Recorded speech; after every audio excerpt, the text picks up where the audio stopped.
The pounding vibration of artillery fire shook the ridge as Sergeant Mitchell Townsend pressed his face against the warm receiver of his M14 rifle. His fingertips traced the crude wire modification he'd fashioned the night before, a simple copper coil that had no business being attached to a United States Marine Corps sniper rifle. Yet there it was, wrapped around the gas system, changing everything about how the weapon performed.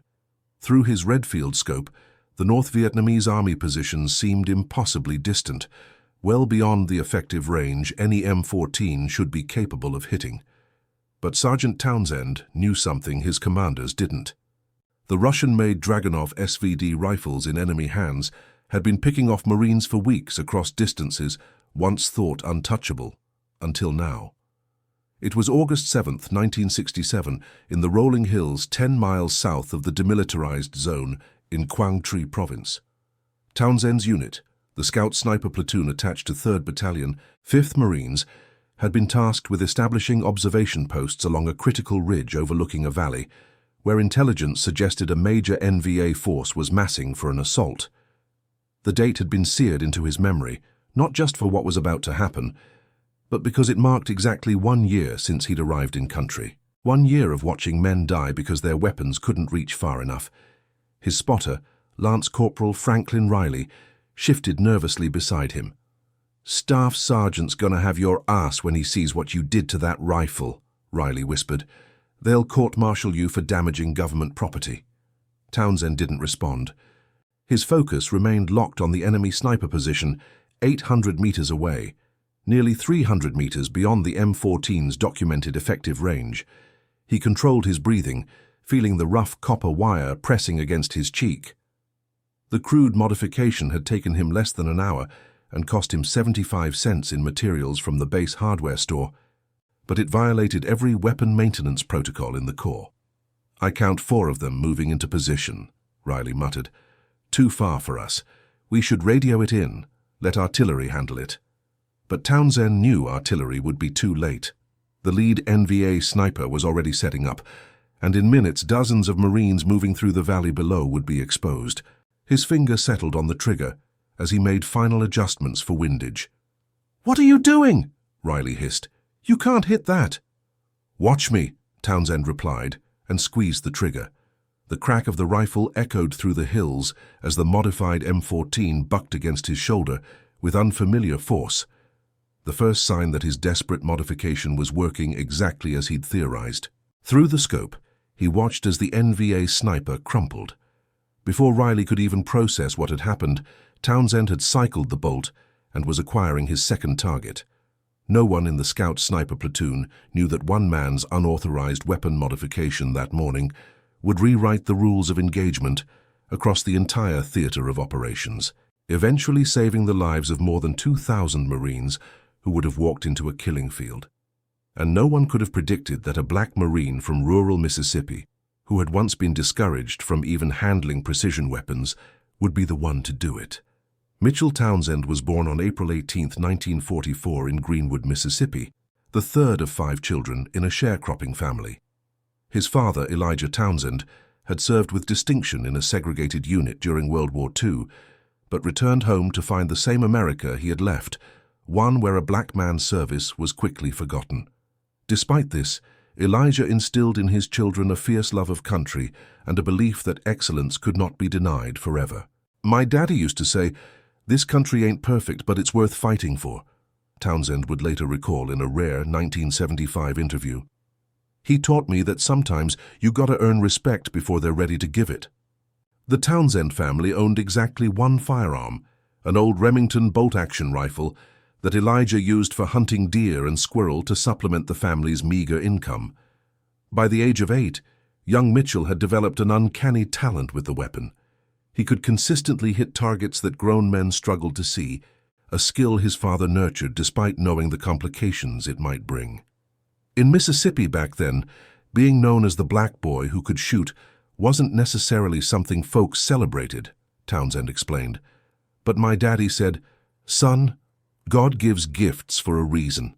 Don't you dare hide yours."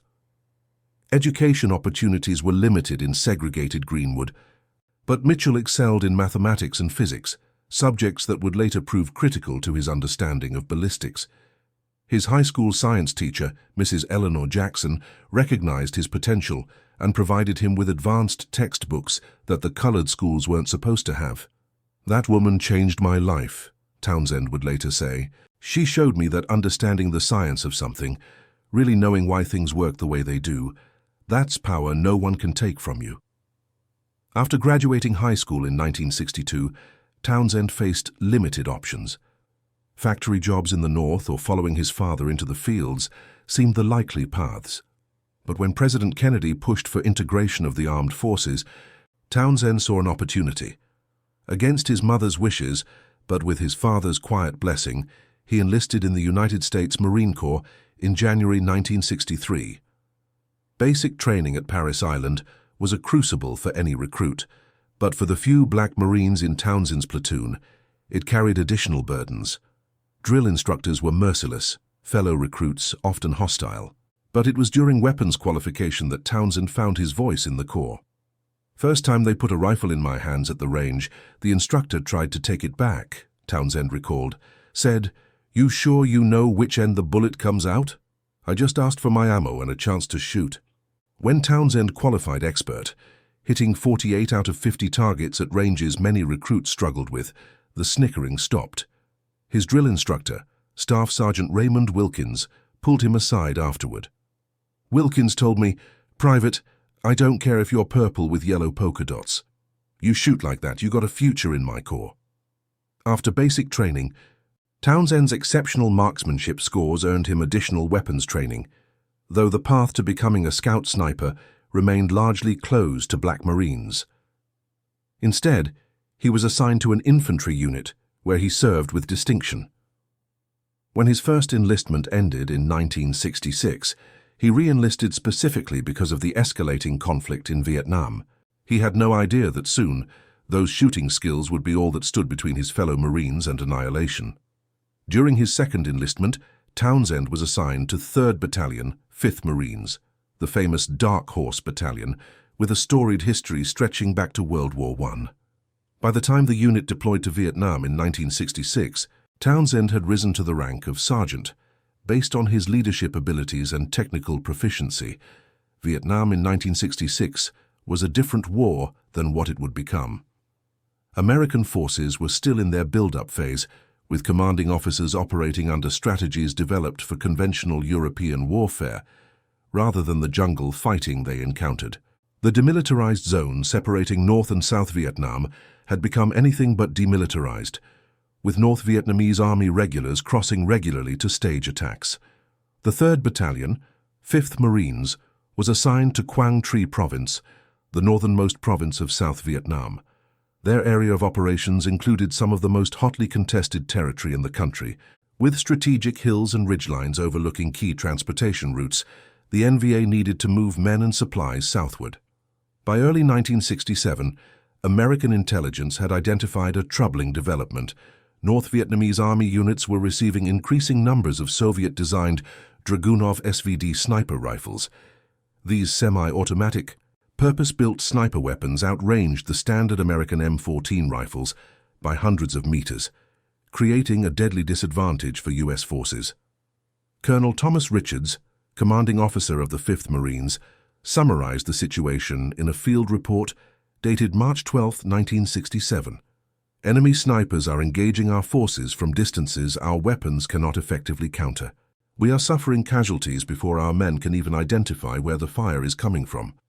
The Dragunov SVD was purpose-built as a squad support weapon, capable of accurate fire out to 800 meters and beyond. By comparison, the American M14, while a fine battle rifle, had an effective range of approximately 500 meters in its standard configuration, even in the hands of a skilled marksman. This 300-meter gap became a killing zone where American troops could be targeted with virtual impunity. Between January and June 1967, the 3rd Battalion, 5th Marines lost 17 men to enemy sniper fire at distances beyond the effective range of their own weapons. The psychological impact on the troops was profound. Marines began calling these distant shots ghost rounds, bullets that seemed to come from nowhere, from an enemy they couldn't effectively fight back against. Major General Bruno Hochmuth, commanding the 3rd Marine Division, requested additional counter-sniper training and equipment. But the realities of the military supply chain meant that specialized weapons like the new M40 sniper rifle were in limited supply, with priority going to established sniper units, which had few, if any, black Marines. It was against this backdrop that Sergeant Townsend made a fateful decision. If the official channels couldn't solve the range disparity quickly enough, he would find another way. The thing about being in combat, Townsend would later explain, is that suddenly all those rules about who's allowed to do what don't matter so much anymore. What matters is who's still breathing at the end of the day. His opportunity came when, due to personnel shortages caused by combat losses, he was temporarily assigned to the battalion's Scout Sniper Platoon in July 1967. While not officially trained as a sniper, his marksmanship skills were undeniable, and the unit needed every capable shooter it could get. What they didn't know was that Sergeant Mitchell Townsend had spent the previous 6 months studying the problem of rifle ballistics with an intensity born of survival. He had no idea that his temporary assignment would soon place him in a position to change the course of the war in Quang Tri Province, one unauthorized modification at a time. The monsoon rains had turned the red clay of Quang Tri Province into a slippery morass as Sergeant Townsend settled into his new assignment with the Scout Sniper Platoon in late July 1967. The unit operated from a forward base known as Combat Outpost Eagle, a collection of sandbagged positions and makeshift bunkers perched atop one of the countless unnamed hills that dominated the landscape near the demilitarized zone. Staff Sergeant Walter Cunningham, the sniper platoon leader, made his skepticism clear from the beginning. "I don't care what your qualification scores are, Townsend. Scout snipers train together, fight together. You're here because I'm short-handed, not because you belong." The platoon consisted of 12 Marines, organized into 6 two-man teams, each comprising a sniper and a spotter. Townsend was paired with Lance Corporal Franklin Riley, a wiry 19-year-old from Oregon with a gift for reading wind conditions but a nervous disposition that had already earned him the nickname Jumpy. "Riley's last partner caught a round through the scope 3 weeks ago," Cunningham told Townsend bluntly. "So don't take it personally if he's not eager to get cozy with you out there." The sniper platoon was equipped with a mix of weapons. 4 teams used the standard M14 rifles with mounted scopes, while the 2 senior teams had access to the specialized M40 sniper rifles that had only recently arrived in theater. The disparity was not lost on Townsend. "How come we don't all get the M40s?" he asked during his first equipment briefing. Gunnery Sergeant Howard Pratt, the platoon's senior NCO, scoffed. "There's 8 M40s in the entire regiment, Sergeant. You think they grow on trees? Besides, the M14's a fine weapon in capable hands." What Pratt didn't say, but what every Marine in the platoon knew, was that the M14, even with a scope, couldn't match the range of the Dragunov rifles that NVA snipers were increasingly employing against American forces. During his first week with the platoon, Townsend and Riley conducted 3 observation missions, maintaining watch positions overlooking valleys and trails that intelligence suggested the NVA used for infiltration. On their second mission, they witnessed the devastating advantage the enemy snipers held. A patrol from Alpha Company was moving through a valley, approximately 700 meters from their position, when shots rang out from a distant ridgeline. 2 Marines fell immediately. The patrol scattered, seeking cover, but there was precious little to be found in the sparse vegetation. 3 more Marines were hit before they could establish a defensive position. "Target, 11 o'clock, approximately 900 meters, Riley called out, his eye pressed to the spotting scope. "NVA sniper team, at least 2 of them."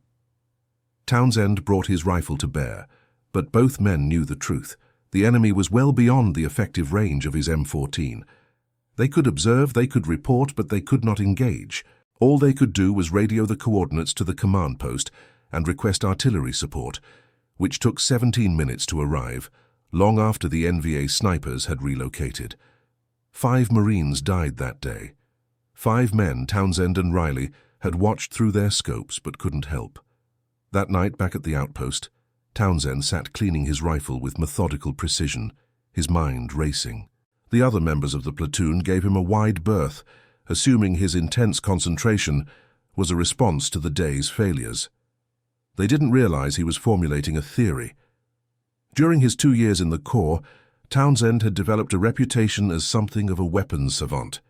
He could field strip and reassemble any infantry weapon in record time, often identifying and correcting minor issues that armory technicians had missed. This talent had earned him grudging respect even from Marines who otherwise kept their distance from one of the few black NCOs in the battalion. What his fellow Marines didn't know was that Townsend's understanding went far beyond mechanical proficiency. Thanks to the advanced physics texts Mrs. Jackson had provided years earlier, he understood the principles of internal and external ballistics at a level unusual for an infantry sergeant. As he disassembled his M14, Townsend's attention focused on the gas system. The M14, like many modern battle rifles, used a portion of the expanding gas from a fired cartridge to cycle the action. This gas was bled off through a small port in the barrel and directed back to operate the rifle's mechanism. The standard gas system was calibrated for reliability across a wide range of conditions, prioritizing consistent function over maximum velocity. But Townsend had a theory. What if that balance could be shifted? "The Dragunov isn't magic," he muttered to himself. "It's just engineering." The next morning, Townsend sought out Corporal Dennis Martinez, a Marine who worked in the battalion supply section and had a reputation for being able to acquire items that weren't officially available. "I need copper wire," Townsend told him. "About 16 gauge, the kind they use for electrical work, and I need it quiet." Martinez eyed him suspiciously. "What's it worth to you?" "My next 3 packs of cigarettes." "Make it 5. 4, and I don't tell anyone about those PX items that keep finding their way to the Vietnamese village down the road." Martinez smirked. "Always knew you were too observant for your own good, Townsend. You'll have your wire by this evening." True to his word, Martinez delivered a small coil of copper wire to Townsend's bunk that night. The simple material had cost 75 cents at the base exchange, but its value would soon prove incalculable. While the rest of the platoon played cards or wrote letters home, Townsend retreated to a quiet corner of the outpost with his rifle and the wire. Working by flashlight, he carefully modified the gas system of his M14, creating a rudimentary regulator that would restrict the amount of gas diverted to cycle the action. The theory was sound, if unorthodox. By reducing the gas bleed-off, more energy would remain behind the bullet, potentially increasing its velocity and extending its effective range. The trade-off would be reliability. With less gas to operate the action, the rifle might fail to cycle properly, especially as carbon built up from repeated firing. It was a calculated risk, one that violated multiple regulations regarding the modification of service weapons. If caught, Townsend faced serious disciplinary action, but the memory of those 5 dead Marines weighed heavier than the threat of punishment. As he reassembled the rifle, Lance Corporal Riley approached, watching with curious eyes. "What are you doing to that rifle, Sarge?" Townsend considered lying but decided against it. If his modification worked, Riley would be the first to witness it. If it failed, Riley would be affected by that failure. "I'm changing the rules, Riley. The Dragunov has range because it's designed to push that bullet faster and farther. Our M14s can do the same if we help them a little." Riley's eyes widened. "That's against regulations. They'll bust you back to private." "Only if it doesn't work," Townsend replied. "If it works, they'll be too busy giving me medals to worry about regulations." The younger Marine shook his head. "You're crazy, you know that? And if that thing blows up in your face, I'll be the one dragging your sorry ass back to base." Townsend smiled for the first time since joining the platoon. "That's what spotters are for, isn't it?" Neither man knew then that in less than 12 hours their partnership would be put to the ultimate test, and Sergeant Mitchell Townsend's 75-cent modification would forever change the course of the war in Quang Tri Province. The pre-dawn briefing on August 7th, 1967 was tense. Intelligence had reported significant NVA movement in the valley below Combat Outpost Eagle. 3rd Battalion Headquarters believed the enemy was positioning for a major assault on Marine positions along Highway 9, the critical east-west route that connected the coast to the Laotian border. Captain Gerald Morrison, the battalion operations officer, laid out the situation for the gathered team leaders. We have elements of the 7th Marine Regiment moving to reinforce positions here and here, he indicated on the map. Approximately 2,000 Marines will be transiting through this valley over the next 48 hours.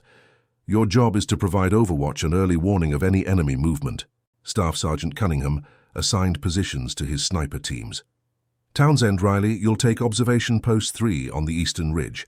You'll have visibility of the main approach routes from the north. Standard protocol: observe and report. Do not engage unless directly threatened or specifically authorized. Townsend nodded, feeling the weight of his modified M14 slung across his back. Riley shot him a nervous glance but said nothing. The two Marines departed the outpost at 0430 hours, moving silently through the wet underbrush. The eastern ridge was a 3-kilometer hike through difficult terrain, and they needed to be in position before first light. "You actually going to use that thing?" Riley whispered as they climbed, gesturing to Townsend's rifle. "If I have to." "And if it doesn't work?" Townsend paused, considering the question. "Then I guess I'll have died trying something instead of watching more Marines die while following orders." Riley fell silent after that. The rest of their journey passed without conversation, each man lost in his own thoughts. They reached Observation Post 3, just as the first hints of dawn lightened the eastern sky. The post was little more than a shallow depression reinforced with sandbags and camouflaged with local vegetation, but it offered an excellent vantage point, overlooking the valley and the network of trails that fed into it from the north.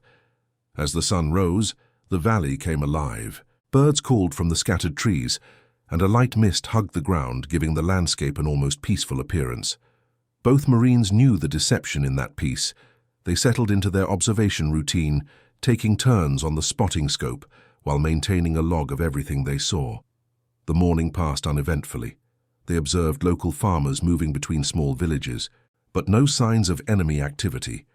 By midday, the first elements of the 7th Marines began appearing at the southern end of the valley, small columns of men moving cautiously along the established routes toward their designated positions. "Command, this is Sierra 3, Riley radioed. "We have friendlies entering the valley from the south. No sign of enemy activity in our sector. Over. Sierra 3, Command. Acknowledged. Maintain observation. Out." As the afternoon wore on, more Marine units moved into the valley. Townsend estimated nearly 500 men were now visible from their position, with more arriving hourly. The reinforcement operation was proceeding according to plan. At 14:38 hours, everything changed. "Movement, North Ridge, 2 o'clock, Riley said suddenly, his voice tight. Multiple figures moving into position. Townsend swung his scope to the indicated position. Through the magnified optics, he could see them clearly. At least 6 NVA soldiers establishing what appeared to be crew-served weapons positions. Among them, 2 carried the distinctive profiles of Dragunov SVD rifles. "Range?" Townsend asked. Riley checked his map and rangefinder. 820 meters to the nearest, 850 to the ridge position, well beyond the effective range of a standard M14, exactly as Townsend had feared. "Command, this is Sierra 3, Riley radioed. "We have visual on enemy force establishing positions on North Ridge, approximately 6 to 8 individuals, including sniper teams. Request permission to engage, over." The radio crackled with the response. "Sierra 3, negative on engagement. Range is beyond your capability. We're scrambling air support. Maintain observation and provide updates. Out." Riley looked at Townsend, frustration evident in his expression. "Air support is at least 20 minutes out. Those Marines in the valley are walking into a killing zone." Through his scope, Townsend watched as the NVA snipers completed their setup. One of them was already in firing position, his spotter beside him, weapon trained on the valley below. They would have a clear shot at hundreds of exposed Marines who had no idea of the threat above them. The moment of decision had arrived. Townsend shifted his position, settling his modified M14 onto the sandbag rest. His mind raced through calculations, distance, elevation, wind speed, the estimated effect of his modification on the bullet's velocity. All theoretical until now. "What are you doing?" Riley hissed. "Command said no engagement." "They said no engagement because they think we can't hit them from here," Townsend replied, his voice calm as he adjusted his scope. They don't know what this rifle can do now. And neither do you, Sarge. This is crazy. If you start shooting, you'll give away our position. They'll zero in on us before you can get a second shot off. Then I better make the first one count. Townsend settled his breathing into the rhythm he'd practiced thousands of times on rifle ranges, from Paris Island to Camp Pendleton. 4 seconds in, hold for 2, 4 seconds out, hold for 2. His heartbeat slowed. The world narrowed to the view through his scope, centered on the lead NVA sniper nearly half a mile away. He made his final adjustments for elevation and windage, adding a significant holdover to compensate for the extreme distance. Then, between heartbeats, he squeezed the trigger. The modified M14 roared with a sound noticeably different from its normal report, sharper, with a distinct ping as the restricted gas system forced more pressure behind the bullet. The recoil was heavier, pushing the rifle hard into Townsend's shoulder. Through the scope, he watched as the NVA sniper suddenly jerked backward, then collapsed over his rifle. A hit, at 820 meters, with an M14 rifle that every manual said couldn't reach that far. For a moment, Riley was speechless. Then training took over. Hit, target down, shift fire, second sniper moving to cover, 10 meters right of original position. Townsend worked the action, chambering a new round as the spent casing arced away. The bolt felt stiffer than normal. The reduced gas pressure was affecting the action just as he'd anticipated. He acquired his second target and fired again. Another hit. The second NVA sniper fell. The remaining enemy soldiers scrambled for cover, clearly shocked by fire coming from a distance they thought safe. One of them raised binoculars, scanning for the source of the unexpected threat. They're trying to locate us, Riley warned, now fully engaged despite his earlier protests. Third target, machine gun position, laying down cover fire. 860 meters. Townsend shifted his aim, compensated for the slightly greater distance, and fired a third shot. The M14's action was noticeably sluggish now, requiring him to manually assist the bolt's rearward movement. But the bullet found its mark, striking the NVA machine gunner in the chest. Command, this is Sierra 3. Riley was on the radio, his voice electric with excitement. We have engaged enemy positions, 3 confirmed hits, enemy snipers neutralized. Request permission to continue engagement. Over. The radio exploded with questions and demands for clarification, but Townsend wasn't listening. He was focused entirely on the remaining NVA soldiers, who were now firing blindly in their general direction while attempting to retreat from the ridge. Fourth target moving left to right carrying radio equipment, Riley called out. 840 meters. Townsend tracked the running figure, leading him slightly, and fired again. The radio man fell. 4 shots, 4 hits, at distances that should have been impossible with his weapon. The remaining NVA soldiers disappeared from the ridge, abandoning their positions in the face of the inexplicable long-range fire. In the valley below, the Marine columns continued their movement, completely unaware of the threat that had been eliminated above them. Riley was still on the radio, attempting to explain what had just happened to increasingly skeptical officers at command. Townsend used the moment to inspect his rifle. The gas system was hot to the touch even through his gloves, and carbon buildup was already affecting the action. His modification had worked, but at a cost to the weapon's reliability. A few more shots and the rifle might fail completely. Command wants us back at the OP immediately, Riley said, finally ending his radio conversation. Captain Morrison is personally coming to debrief us. And Sarge, he doesn't sound happy. Townsend nodded, carefully wiping down his rifle before slinging it. Did you tell them? About the hits? Yeah, they didn't believe me. Said it's not possible to hit targets at that range with an M14. Did you tell them about the modification? Riley hesitated. No. Figured that was your story to tell. Besides, they'll see it soon enough. As they gathered their equipment to return to the outpost, Townsend took one last look at the North Ridge, then down at the valley where hundreds of Marines continued their movement, oblivious to how close they had come to disaster. What happens now? Riley asked. Now, Townsend replied, I either get a court-martial or a medal. Maybe both. What neither man could have anticipated was that Sergeant Mitchell Townsend's unauthorized modification would ultimately lead to neither outcome, but to something far more significant, a fundamental reconsideration of Marine Corps sniper doctrine and equipment that would save thousands of lives in the months to come. The return to combat Outpost Eagle was tense. Word of the engagement had spread quickly, and a crowd of Marines gathered as Townsend and Riley approached the command bunker. Staff Sergeant Cunningham intercepted them before they could enter. "What the hell happened out there, Townsend?" he demanded. "Command says you engaged targets at over 800 meters with an M14. That's not possible." Townsend met his gaze steadily. "With all due respect, Staff Sergeant, it is possible. I just did it." "Bullshit. I want to see your rifle." Without hesitation, Townsend unslung his M14 and handed it over. Cunningham immediately noticed the copper wire wrapped around the gas system, and his expression darkened. "You modified a service weapon without authorization. Do you have any idea how many regulations you violated?" Before Townsend could respond, Captain Morrison emerged from the command bunker. "Inside, both of you, now." The debriefing that followed was unlike any either Marine had experienced. Morrison, along with Major Thomas Bradford, the battalion executive officer, questioned them relentlessly about every detail of the engagement. Riley's spotting log was examined, distances verified against maps, and Townsend's modified rifle inspected by the battalion armorer. "Explain exactly what you did to this weapon." "Sergeant," Major Bradford finally said, his tone neutral.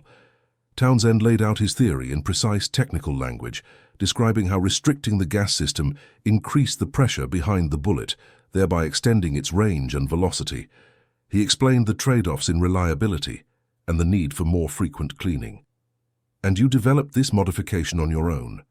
Captain Morrison asked skeptically. "Yes, sir, based on my understanding of internal ballistics and observations of the Dragunov's performance." The officers exchanged glances. Bradford leaned forward. "Do you realize that your unauthorized actions directly violated at least 7 different regulations regarding the handling and maintenance of service weapons?" "Yes, sir." "And do you also realize that your actions quite possibly saved the lives of hundreds of Marines in that valley today?" Townsend blinked, caught off guard by the shift in tone. I hoped they would, sir." Bradford sat back. "A patrol sent to the North Ridge after your engagement confirmed 4 enemy KIA, including 2 equipped with Dragunov rifles. Based on their position and the movement in the valley, intelligence estimates they could have inflicted significant casualties on our forces." For the first time, the magnitude of what he had accomplished began to sink in. Townsend remained silent, waiting. "Here's our problem, Sergeant," Morrison continued. "We can't officially condone the unauthorized modification of service weapons. That would create chaos. But we also can't ignore a potentially valuable tactical innovation, especially one that addresses a specific threat our forces are facing." Major Bradford picked up the modified M14, examining the copper wire closely. "How reproducible is this modification? Could you train others to apply it correctly?" "Yes, sir. It's not complicated, but there are refinements that could make it more reliable, with proper materials and testing." Bradford nodded. "Captain, I think we need to involve battalion R&D in this. If Sergeant Townsend's modification can be standardized and properly tested, it could provide an interim solution until more appropriate weapons can be distributed." Morrison agreed. "Sergeant Townsend, effective immediately. You are temporarily assigned to the battalion research and development team. You will work with our armorers to refine your modification and develop a standardized procedure for its application. Is that clear?" "Yes, sir," Townsend replied, stunned by the turn of events. "As for the matter of your unauthorized actions," Bradford continued, "there will be an official reprimand in your file. Unofficially, however, I expect you'll find that reprimand carries very little weight in future considerations." The implications were clear. Townsend would face the minimum required punishment, while his innovation would be developed further. As they left the command bunker, Riley nudged him. "Told you they'd give you a medal." "A reprimand isn't a medal, Riley." "No, but it's a hell of a lot better than a court-martial. And you heard them. They're putting you on R&D. That's practically an admission they think you're a genius." Over the next 3 weeks, Townsend worked closely with the battalion's armory section and visiting weapons specialists from division headquarters. His crude copper wire modification evolved into a precisely machined gas regulator that could be easily installed and removed as needed, allowing snipers to switch between standard and extended range configurations. Testing confirmed what Townsend had demonstrated in combat. Properly modified M14 rifles could indeed engage targets effectively at ranges approaching 900 meters under ideal conditions, rivaling the performance of the enemy's Dragunov SVDs. By early September, the first officially sanctioned range extension kits were being distributed to sniper teams throughout the 1st and 3rd Marine Divisions. The accompanying technical manual credited field innovations by combat personnel for the development, with no mention of Sergeant Townsend by name. This deliberate anonymity wasn't lost on Townsend, but it didn't bother him. As a black NCO in 1967, he understood the complex politics involved. What mattered was that Marine snipers now had a tool to counter the enemy's advantage, a tool that would save countless lives. On September 23, 1967, the practical impact of Townsend's innovation was dramatically demonstrated during Operation Medina. As elements of the 1st Marines pushed into the Hai Lang forest, they encountered heavy enemy sniper fire from concealed positions.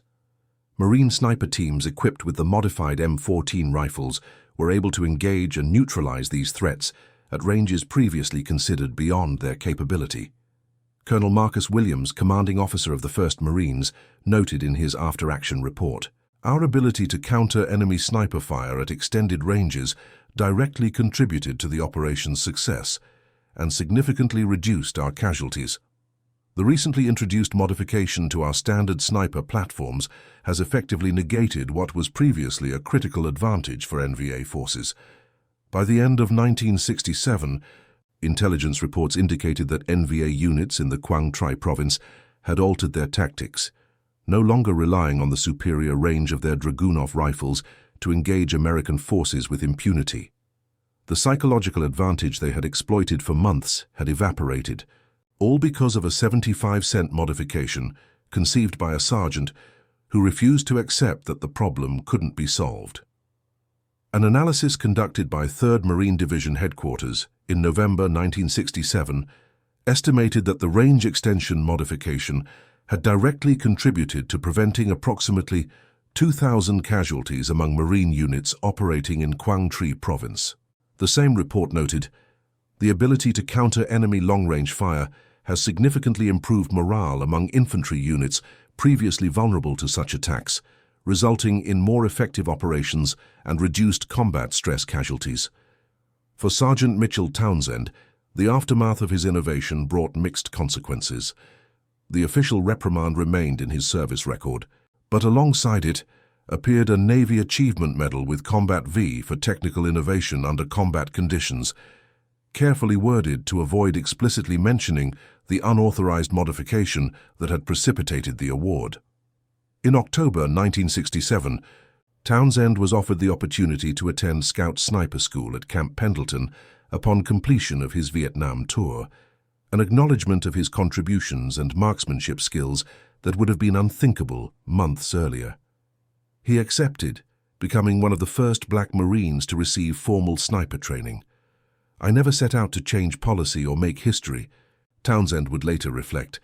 "I just couldn't stand watching more Marines die because our rifles couldn't reach far enough. Sometimes solving the problem in front of you is more important than following every rule in the book." Lance Corporal Franklin Riley, who had witnessed Townsend's innovation firsthand, would carry that lesson throughout his own military career. Rising eventually to the rank of Master Gunnery Sergeant, Riley became an influential voice in Marine Corps weapons development programs in the 1980s. "Sergeant Townsend taught me that sometimes the best solutions come from the Marines who are actually facing the problem," Riley stated in a 1992 interview for the Marine Corps Gazette.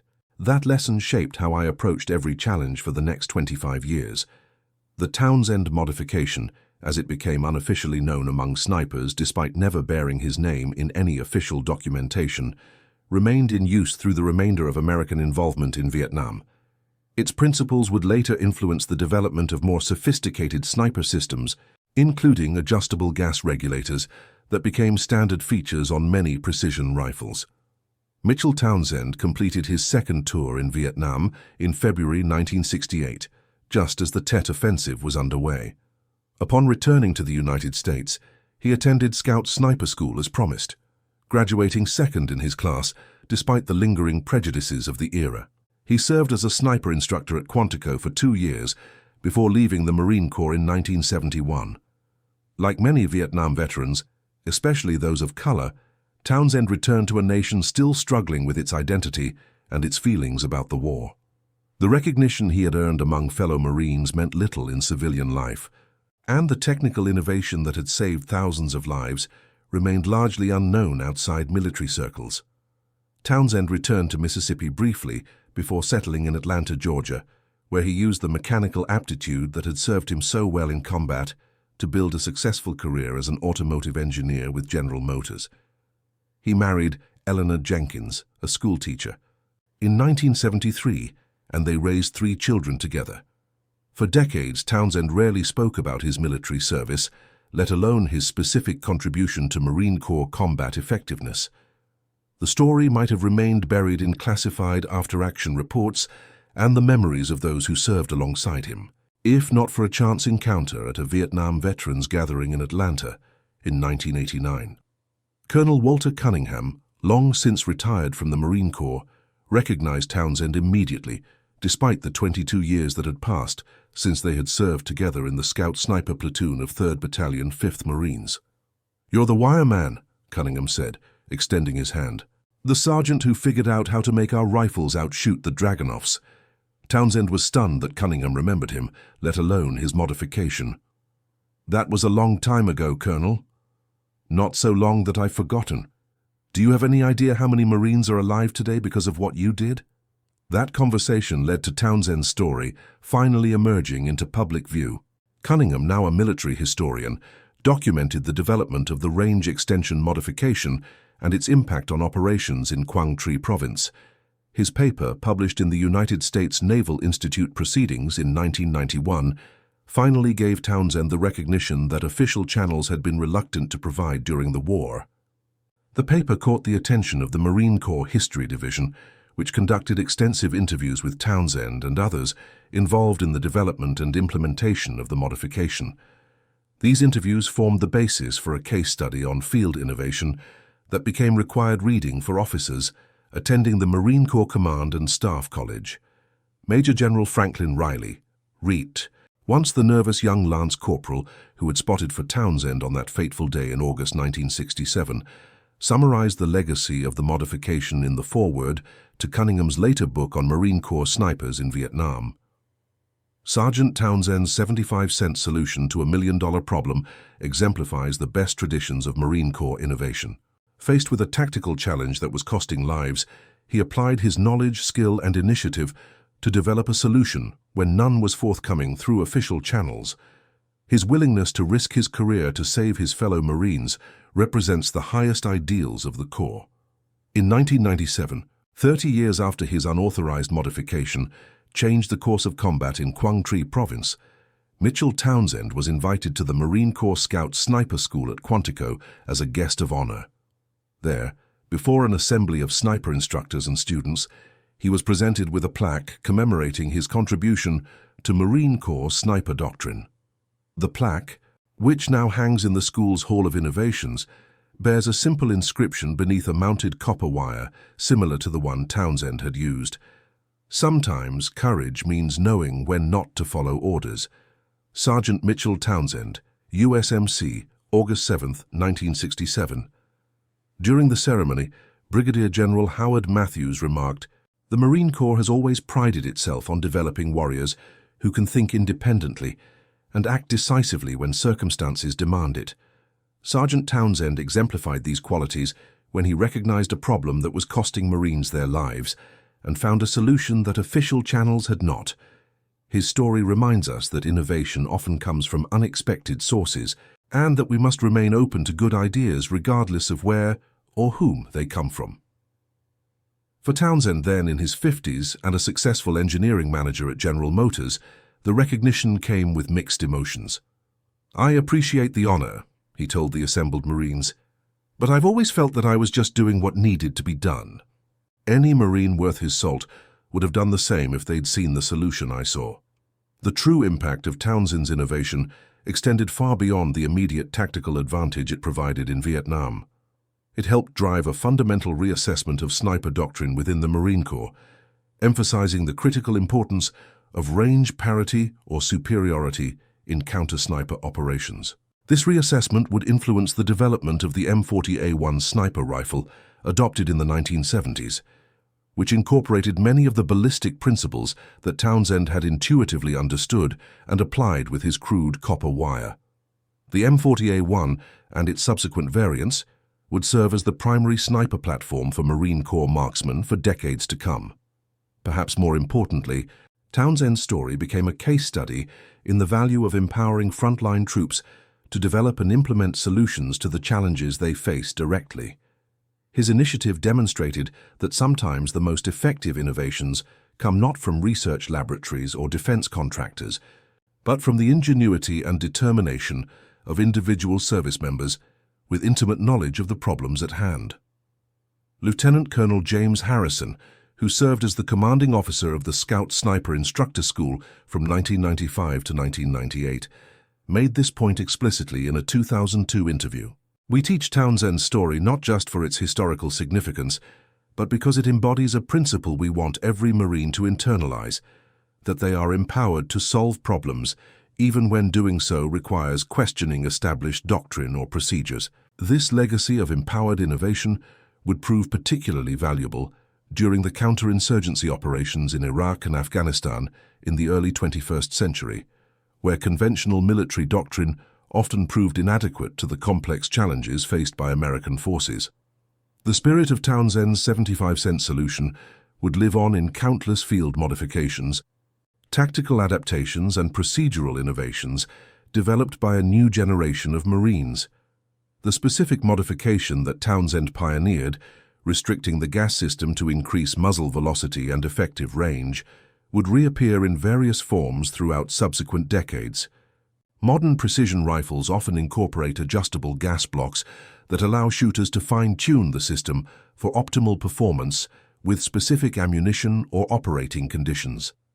A sophisticated implementation of the principle Townsend had applied with simple copper wire in 1967.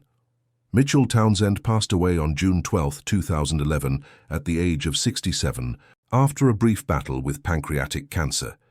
His funeral in Atlanta was attended by hundreds of Marines from multiple generations, including retired Major General Franklin Riley and several former members of the Scout Sniper Platoon with whom he had served in Vietnam.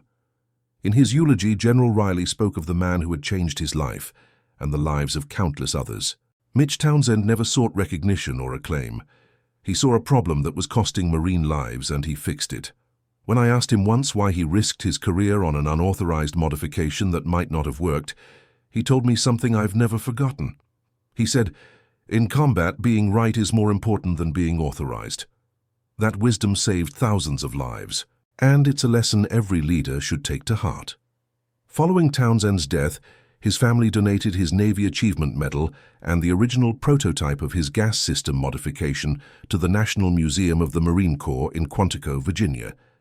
These items are now displayed in the Vietnam War Gallery, alongside a brief account of how a black sergeant from Mississippi changed Marine Corps sniper doctrine with 75 cents worth of copper wire. The story of Mitchell Townsend illuminates a truth often overlooked in military history: that some of the most consequential innovations arise not from official research and development programs, but from the initiative and ingenuity of individual service members faced with immediate life-or-death challenges. In the hills of Quang Tri Province on August 7, 1967, Sergeant Townsend faced such a challenge. The established doctrine and equipment were inadequate, and official solutions were not forthcoming quickly enough to save the Marines moving through the valley below. Rather than accepting these limitations, he applied his understanding of physics and ballistics to create a solution that official channels had failed to provide. In doing so, he demonstrated a form of courage different from, but no less valuable than, the physical bravery typically celebrated in military narratives. It required the moral courage to risk his career and reputation on an unproven idea, driven by the conviction that saving his fellow Marines was more important than adhering to regulations that were costing lives.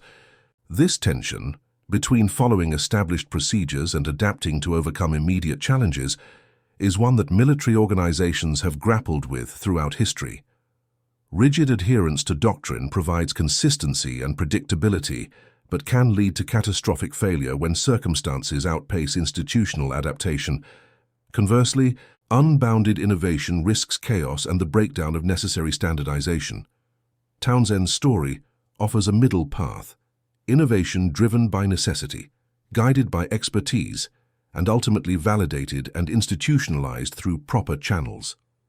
His initial unauthorized action was followed by systematic testing, refinement, and official adoption of the principles he had demonstrated, creating a virtuous cycle of bottom-up innovation and top-down implementation.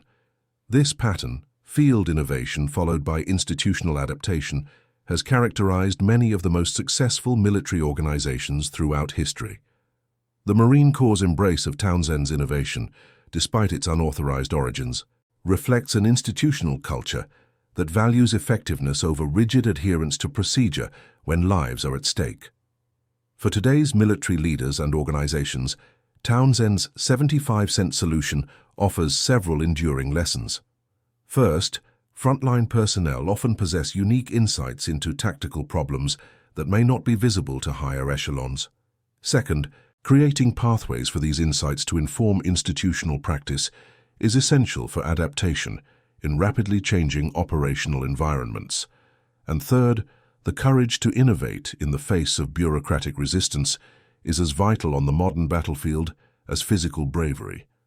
As we reflect on Sergeant Mitchell Townsend's legacy, we might ask ourselves, would we have the courage to break the rules when lives depended on it? Would we recognize the solution that others had missed? And would our organizations have the wisdom to embrace innovation even when it comes from unexpected sources? In an era of increasingly complex security challenges and rapidly evolving technology, these questions remain as relevant today as they were in the hills of Quang Province over half a century ago. The 75-cent solution that saved 2,000 Marines reminds us that sometimes the most valuable innovations are not those that cost the most or come from the most prestigious sources, but those born of necessity, ingenuity, and the moral courage to act when others will not. Comment below and share this story so others remember what courage really means. Not just the courage to face enemy fire, but the courage to challenge established thinking when lives hang in the balance. Mitchell Townsend's legacy isn't just about a copper wire that extended the range of a rifle.